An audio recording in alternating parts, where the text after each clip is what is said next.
வணக்கம் நண்பர்களே. இன்று நாம் பார்க்கப் போவது பாலன் த பாய் திரைப்படம் பற்றிதான். ஒரு சிறுவனின் வாழ்க்கையையும் அவனை சுற்றி நடக்கும் மர்மமான சம்பவங்களையும் மையமாகக் கொண்டு உருவாகியுள்ள இந்த படம் எமோஷன் மற்றும் சைக்காலஜிக்கல் த்ரில்லர் அம்சங்களை அழகாக இணைத்துள்ளது. கதையின் மையத்தில் இருக்கும் பாலன் என்ற சிறுவனின் பயணமே இந்த படத்தின் முக்கிய அம்சம். ஆரம்பத்தில் மெதுவாக நகரும் திரைக்கதை அடுத்தடுத்த காட்சிகளில் பல கேள்விகளையும் சஸ்பென்ஸ் தருணங்களையும் உருவாக்கி பார்வையாளர்களின் கவனத்தை ஈர்க்கிறது. தாய் மற்றும் மகனுக்கிடையேயான பாசப்பிணைப்பு இந்த படத்தின் மிகப்பெரிய பலமாக அமைந்துள்ளது.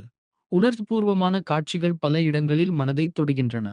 அதே நேரத்தில் த்ரில்லர் அம்சங்களும் கதையை விறுவிறுப்பாக நகர்த்துகின்றன. பாலனாக நடித்துள்ள சிறுவன் தனது இயல்பான நடிப்பால் அனைவரையும் கவர்கிறார். அவரது முகபாவனைகள் மற்றும் உணர்வுகளை வெளிப்படுத்தும் விதம் கதாபாத்திரத்திற்கு கூடுதல் வலிமை சேர்க்கிறது. தாயாக நடித்துள்ள நடிகையும் சிறப்பான நடிப்பை வழங்கியுள்ளார்.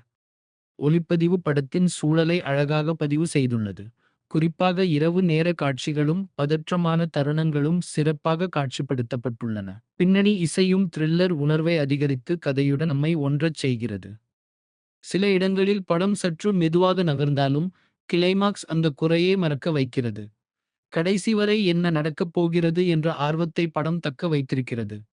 மொத்தத்தில் பாலன் த பாய் ஒரு நல்ல எமோஷனல் சைக்காலஜிக்கல் த்ரில்லர். குடும்ப பாசம், மர்மம் மற்றும் உணர்ச்சிகளை விரும்பும் ரசிகர்களுக்கு இந்த படம் ஒரு நல்ல அனுபவமாக இருக்கும்.